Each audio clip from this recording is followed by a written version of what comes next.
everyone! So, Karen Hickey here, and meron lang akong gustong saguting tanong ng student ko sa akin kanina. And syempre gusto ko i-share sa inyong lahat kung ano ito. So, meron siya sa akin pinakitang picture, tapos tinanong niya kung ano yung nangyari sa kuko niya. But before ko ipakita sa inyo yun and ma-explain kung ano man yun, para dun sa mga clients, gusto ko lang sabihin sa inyo na as a nail technician, alam namin pag nag-force removal kayo. So, hindi talaga namin re-recommend na mag-force removal kayo or kayo mismo mag-remove ng mga extensions nyo. Mas maganda talaga if magpa-proper removal tayo para hindi madadamage yung nails nyo. Kasi minsan, hindi nyo mapapansin or hindi halata, pero napapanipis nyo yung kuko nyo dahil dito sa force removal na to. Kaya again, we recommend na dapat lagi tayong magpa-proper removal, which is the foil method.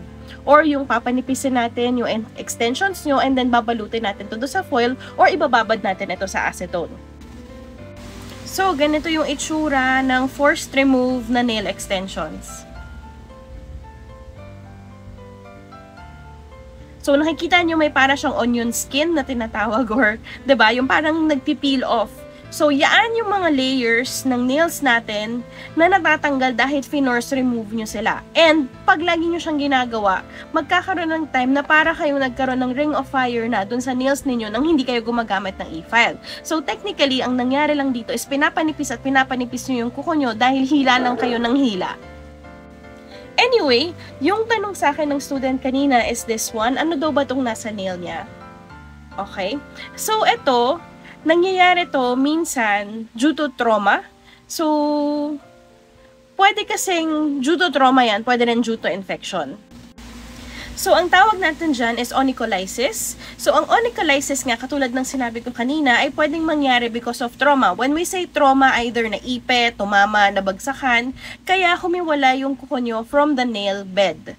So, yung nail plate nyo, humiwalay from the nail bed.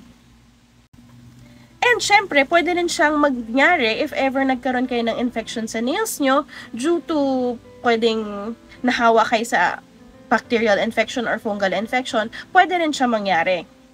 Another reason na nangyayari to is either meron kayong mga chemicals na ginamit dun sa nails nyo or na-overfile nyo sila or na-overbuff nyo yung nails nyo because of friction. So, don't worry if due to trauma yung onycholysis nyo, pwede siya mag-grow back to normal. So, ibig sabihin, didikit ulit yung nail plate nyo doon sa nail bed. So, ang ina-advise ko lang lagi, doon sa mga clients ko na nangyari to, or kung sino man yung student na nagtanong nito, is maglagay ng enhancement on top of the natural nails, wag masyadong mahaba, and just leave it there para mapahaba nyo yung kuko ninyo. And while humahaba yung kuko nyo, babalik na ulit siya sa dati. So, pwede siyang bumalik sa dati, so don't worry. Unless meron talaga dyang infection. If may infection dyan, syempre kailangan natin pumunta sa doktor and ipagamot siya talaga. Tapos, kung makikita nyo yung picture na to, merong naka-encircle. So, mapapansin nyo, medyo pink na siya or nagiging red na siya. That is because manipis na, syempre, yung nails ninyo. And yan yung sinasabi ko nga parang nagkaroon kayo ng ring of fire without even overfiling. Nangyari yan kasi nga, numipis na yung kuko. And if manipis yung kuko nyo, lahat ng sakit mararamdaman nyo. Kasi yung nail bed natin, nandyan yung mga nerves na nakaka-feel ng pain.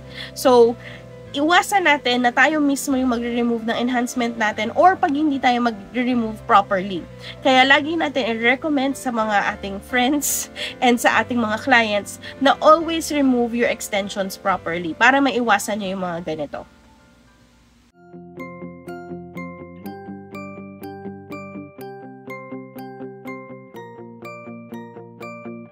Hi everyone! Salamat sa panonood. Ang layunin ko ay matulungan kayong i-level up ang inyong mga kasanayan sa nail art at nail extensions. Umaasa akong makakatulong ito sa inyo para i-boost nyo ang inyong mga presyo sa serbisyo at mas magumaling kayo. Talagang pinahalagahan ko ang lahat ng support na ninyo. Kung gusto nyo pang makakita ng mga video na katulad nito, huwag niyong kalimutan na pakipindot ang like button at mag-subscribe para naman malaman ko kung interesado kayo at makagawa pa ako ng maraming ganitong klaseng video. Again, salamat at excited akong makita kayo sa next video.